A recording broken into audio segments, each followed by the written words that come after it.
2월 17일 오늘의 말씀은 누가복음 12장 49절에서 59절입니다. 내가 불을 땅에 던지러 왔노니 이 불이 이미 붙었으면 내가 무엇을 원하리요? 나는 받을 세례가 있으니 그것이 이루어지기까지 나의 답답함이 어떠하겠느냐? 내가 세상에 화평을 주려고 온 줄로 아느냐? 내가 너희에게 이르노니 아니라 도리어 분쟁하게 하려 함이로라.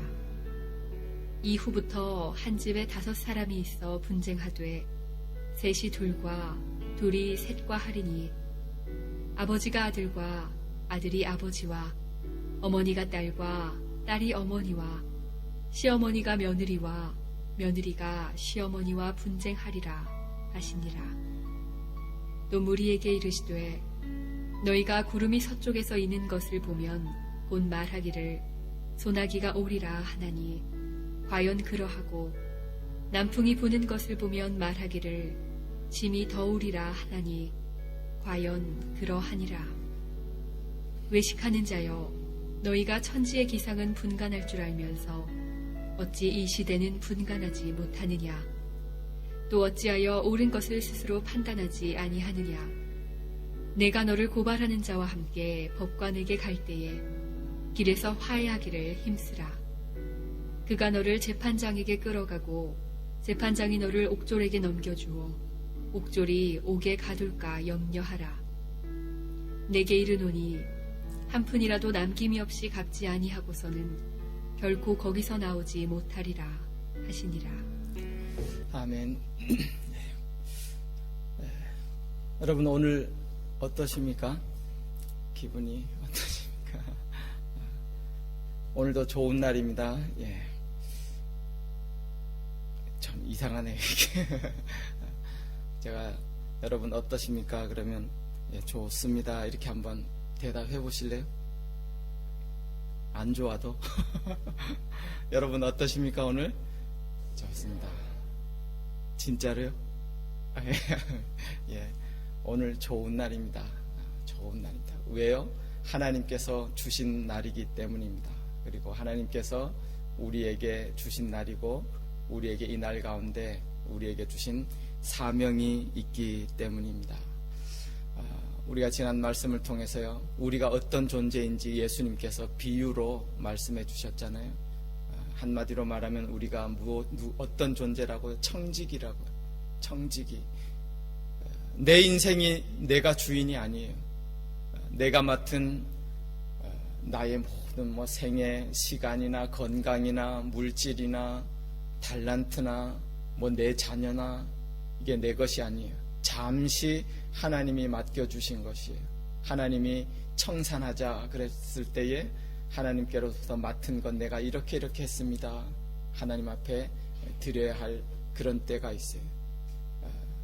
그러므로 내가 또 한편으로 주인이 아니기 때문에 늘 주인 되시는 하나님의 음성과 하나님의 뜻을 잘 힘쓰고 헤아리고 알아서 어떻게 하는 것이 주인을 기쁘시게 하고 내게 맡겨주신 일들을 그렇게 주인이 원하는 대로 할까, 이렇게 늘 또 귀를 기울이고 최선을 다하고 노력하고, 또 어제 주신 말씀처럼요, 이런 청지기의 삶을 살 때에 결코 쉽고 간단한 문제만은 아니잖아요. 인생에 어렵고 힘들고 고난이 있고, 그럴 때라도 이런 청지기의 사명 잘 감당할 때에 주인이 보시고 얼마나 칭찬하고 또 복 주실 것인가 비유로 말씀해 주신 것을 볼 수 있습니다. 그런데 우리 한번 생각해 보게 되잖아요.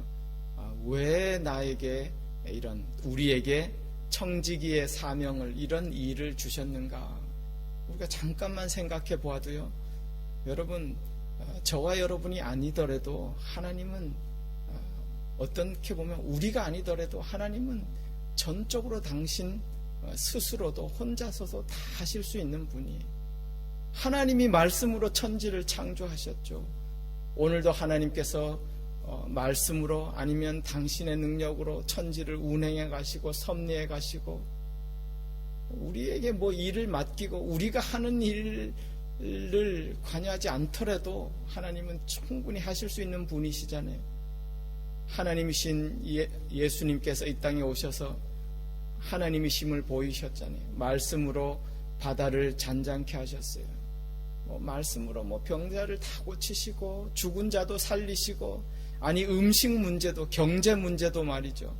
예수님 기도 한번 하면 요만한 걸로도 몇천 명이 몇만 명이 먹고도 남는데 말이죠.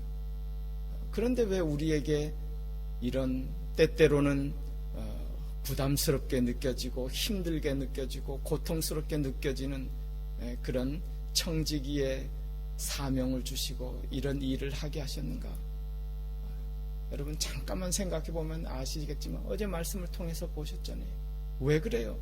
우리로 하여금 그 하나님이 하시는 일에 동역하는 그런 큰 영광스러움을 맛보게 하시고, 우리가 그 하나님의 일을 함께 함으로 말미암아서 그 영광스러움과 더불어 하나님의 일을 동역한 이후에 하나님께서 몇 배나 주시려는 하나님의 놀라운 은혜와 축복을 주시려고 우리에게 사명을 맡겨주셨다.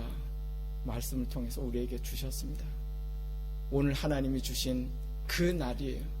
우리로 하여금 하나님의 일에 동역하게 하시는 그 영광스러움을 맛보고 또 그 일을 감당할 때에 하나님의 큰 은혜와 복을 주시려고 예비하시고 큰 축복을 주시려고 오늘도 우리에게 귀한 삶을 주시고 삶의 사명을 주셨는 줄 믿습니다. 그러니 이 하루하루 한 시간 한 시간이요 얼마나 좋은 날이에요. 얼마나 귀하고 놀라운 날이에요. 하나님과 동역하고 또 이 일에 충성을 다하시고, 이 일이 우리의 삶 자체가 내 것이 아니고 하나님의 것인데 그 충성스럽게 감당하셔서 하나님이 복 주시고 하는 예비하신 그런 귀한 은혜와 축복에 받아 누리는 그런 귀한 주인공들 되실 수 있기를 주님의 이름으로 축원합니다.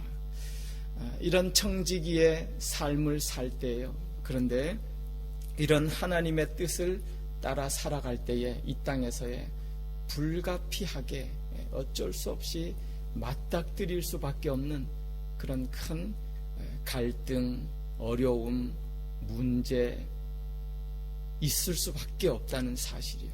그것을 오늘 본문에 보면 불이라고 표현했어요. 49절에 보면 내가 불을 땅에 던지러 왔노니 이 불이 이미 붙었으면 내가 무엇을 원하리요.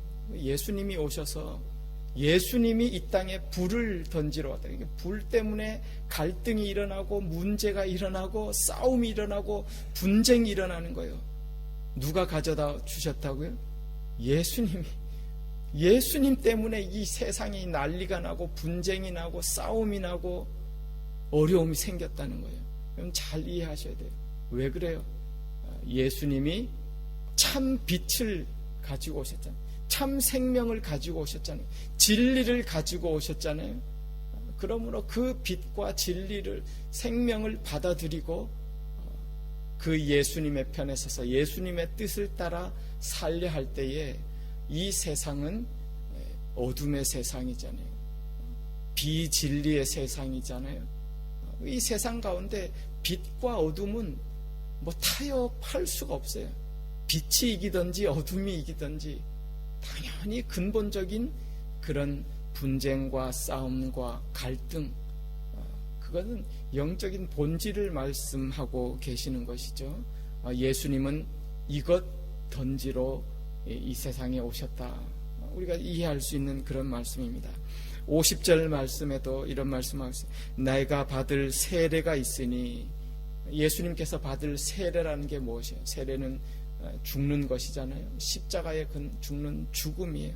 그것이 이루어지기까지, 그 예수님께서 십자가에 달려 죽으시는 것이 우연히 일어난 그런 사건이 아니에요. 사고가 아니에요. 예수님이 무슨 일을 하다가 보니까 사람들로 인해서 이렇게 예수님이 죽게 된 그것이 아니고 하나님의 그 섭리 가운데, 예정 가운데 이루어지는 그런 계획 속에 이루어지는 그런 뜻이라는 것이죠. 그 이루기까지 나의 답답함이 어떠하겠느냐. 이 답답함이라는 것은 그 예수님의 십자가의 죽음, 대속의 죽음이 뭐 간단한 그런 일이 아니라는 것이죠. 그것을 볼 때에 참으로 예수님도 한편으로 인간적으로 봤을 때에 얼마나 그 극심한 그 어려움과 고통과 그런 과정임을 우리 가운데 말씀해 주고 있는 거예요. 그 예수님께서 그런 모습으로 이 땅에 오셔서 영생의 생명을 주시고 빛을 던져 주셨기 때문에 그 빛을 받은 자와 그 빛을 받지 아니한 자는 큰 싸움이, 분쟁이 일어날 수밖에 없는 그런 사실을 우리 가운데 말씀하고 있어요. 그 싸움과 분쟁의 그 본질은 가족 간에도 일어나는 참 어떻게 보면 비극이고 참 아픔이지만 어쩔 수 없는 그런 영적 본질의 분쟁이고 싸움이다. 그 같은 말씀을 52절 이하에 쭉 나오잖아요. 한 집안에 있어서 가족끼리도 예수님 앞에서 진리의 빛을 받는 자와 빛을 거부하는 자는 어쩔 수 없이 본질적으로 싸움이 있을 수밖에 없어요. 그렇다고 해서 그 싸움을 피하고자 무조건 그냥 화평하고 묻어두고 그것이 진리를 따르는 것은 아님을 우리가 알잖아요. 제가 예전에 한국에 있을 때 오래됐습니다만 무슨 이렇게 버스를 타고 가다가 옆에 이게 조금 나이 드신 그 할머니 가까이 되신 분하고 이렇게 옆에 앉게 됐어요. 뭐 이렇게 옆자리에 앉았으니까 잠깐 이야기하다가 아유 할머니도 예수님 믿으세요? 물어봤더니 약간 겸연쩍은데 이렇게 잠깐 머뭇거리더니 아니 자기는 절에 다닌다고 이렇게 말씀. 그러시냐고 뭐 이러면서 얘기가 조금 더 이렇게 조금 가는데 조금 있다가 그 할머니가 이렇게 좀 사실을 얘기하고 싶다고 그러면서 얘기하는 거예요. 사실은 나도 한때 교회 다녔고 교회 집사였다고. 어휴 그러시냐고. 근데 어떻게 절에 다니시게 됐냐고. 그러니까 내가 교회 다니는 걸 말이야 내 며느리가 별로 이렇게 좋아하지 않고 뭐 그래서 그냥 가정의 화평을 위해서 나도 절에 다니기로 했노라고. 요즘은 절에 다닌다고. 그러면서 그럼 어떡하시냐고. 그러니까 뭐 다 똑같은 거죠. 뭐 예수 믿고 천국 가나 이렇게 부처님 믿고 극락 가나 뭐 거기서 다 똑같은 거고 가정의 평화를 위해서 그냥 뭐 애들이 좋아하지 않으니까 며느리 따라 이렇게 그냥 절에 간다고. 여러분 참 안타까웠고 마음이 아팠어요. 여러분 그게 정말 평화를 위한 거예요? 그게 정말 가정을 위한 거예요?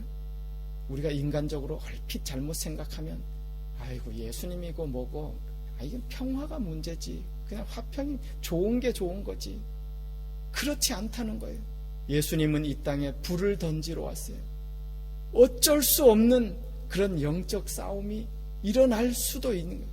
분쟁이 일어날 수 있는 거예요. 그러나 거기에 있어서 좋은 게 좋은 거예요. 평화를 위해서 타협할 수 없는 것이 진리예요. 생명의 빛을 받은 자는 어쩔 수 없이 분쟁이 일어나도 싸움이 일어나도 그것은 감당해야 될 그런 몫임을 우리 가운데 말씀하고 있습니다. 이러면서 54절 이후에 쭉 보면 너희가 이런 날씨를 통해서 이런 천지의 기상은 분별할 줄 알면서 어찌 이 시대는 분별하지 못하느냐. 이 시대 가운데 무엇이 진리이고 무엇이 비진리이고 무엇이 빛이고 어둠인지 바로 분간하고 옳은 것을 찾으라. 그렇게 말씀하면서 귀한 말씀을 주시죠. 58절 이하에 보면 이런 비유를 들고 있어요. 너를 고발하는 자와 함께 법관에게 갈 때에 어디에서 화해하라고요? 길에서 가는 길에서 화해를 하라. 그 화해 못하면 여기서 고발했다는 것은요, 뭐 자기가 잘못이 없는데 뭐 어떤 사람이 고발해서 막 이게 지금 변론이 벌어지고 그런 게 아니에요. 이 사람이 돈을 갚지 못해서 이제 고발당해서 어쩔 수 없이 끌려가서 거기에서 감옥에 갇혀야 될 그런 상황 가운데 있는데, 가는 도중에 거기 법정에 이르기 전에 길에서, 그렇게 뭐니까 화해할 수 있는 마지막 기회, 그 기회가 계속 있는 게 아니에요. 길에서 거기 법정에 도달하기 그 전에 어떻게 해서든 화해하도록 힘쓰라, 그렇게 말씀하고 있어요. 이 비유의 전체적인 핵심은 뭐예요? 우리에게는 그런 기회가 주어졌을 때에 화해하는 것, 기회가 주어졌을 때에 빛을 찾고 진리를 찾고 생명을 찾는 것. 어떤 의미에서는요, 우리 인류는 하나님 앞에 고발당해서 하나님의 법정에 끌려가고 있는 그러한 존재라고 할 수 있어요. 이 인류는 그 법정, 최후 법정에 서서 선고를 받고 감옥에 갇혀서 그 이후에는 기회가 없어요. 다시 돌이킬 수 없어요. 그 돌이킬 수 없는 그 상황이 이르기 전에 마지막 기회가 있는 그 길에서 최대한 화해하도록 힘쓰라. 우리 인류에게 주시는 그런 귀한 영적인 메시지가 있죠. 내게 주신 그런 귀한의 시간에 기회 있을 때에 하나님을 붙들고 하나님 앞에 회개하고 하나님과 화해함으로 영원한 생명을 얻는 것, 그것을 우리 가운데 말씀해 주고 있습니다. 또 한 가지 이 말씀을 통해서도 우리가 앞에 본 것처럼 우리는 청지기로서의 삶을 살아갑니다. 오늘도 주신 하나님의 그 귀한 청지기의 삶의 기회들, 시간들이 있어요. 무작정 있는 것이 아니요, 요 주어진 기회, 주어졌을 때에 최선을 다해서 하나님 앞에 충성하고 헌신하고 하나님 앞에 귀한 것으로 남기고 하늘의 보화를 쌓는 것, 얼마나 귀한 일이고 귀한 시간인지 모릅니다. 그래서 에베소서 5장 16절에도 보면 우리가 잘 아는 그런 말씀이 있죠. 세월을 아끼라, 때가 악하니라. 세월을 아끼십시오. 원어의 그 뜻, 의미가 그런 거라잖아요. 돈을 주고 그 기회를 사십시오. 내가 할 수 있는 그 귀한 기회, 얼마나 귀한 시간들, 내가 인생에서 하나님의 일을 할 수 있는 기회, 시간들, 오늘 우리에게 시간들 주셨습니다. 우리의 모든 삶이 하나님과 동역할 수 있는 이 귀한 시간들, 하루하루의 시간들, 돈을 주고라도 그 기회를 사서 최선을 다하는 것, 세월을 아끼라, 때가 악하니라. 오늘도 주신 그런 귀한 시간인 줄 알고 충성하고 하나님의 은혜를 붙들고 주님과 동행하시는 그런 귀하고 복된 하루의 삶 되실 수 있기를 주님의 이름으로 축원합니다. 기도하겠습니다. 하나님 감사합니다. 오늘도 주시는 말씀을 통해서 우리 가운데 또 말씀하여 주시고 깨우쳐 주시고 또 은혜 베풀어 주신 것 감사합니다. 하나님, 영원한 나라를 위해서 그 하늘의 보화를 쌓을 수 있는 그런 귀한 기회의 시간들 우리에게 주셨고, 하나님과 동역할 수 있는 이 귀한 영광스러운 그런 시간들 오늘 우리에게 주셨습니다. 감사함으로 또 귀하게 여기는 마음으로 주님을 의지하고 주님과 동행하면서 청지기로 주어진 이 귀한 삶의 시간들 또 하나님 앞에 아름답게 영광스럽게 살아갈 수 있도록 주님 함께하여 주시고, 또 오늘도 주님과 동행하는 귀한 시간 되도록 은혜 베풀어 주시옵기를 원하옵고 예수님의 이름으로 기도드리옵나이다. 아멘.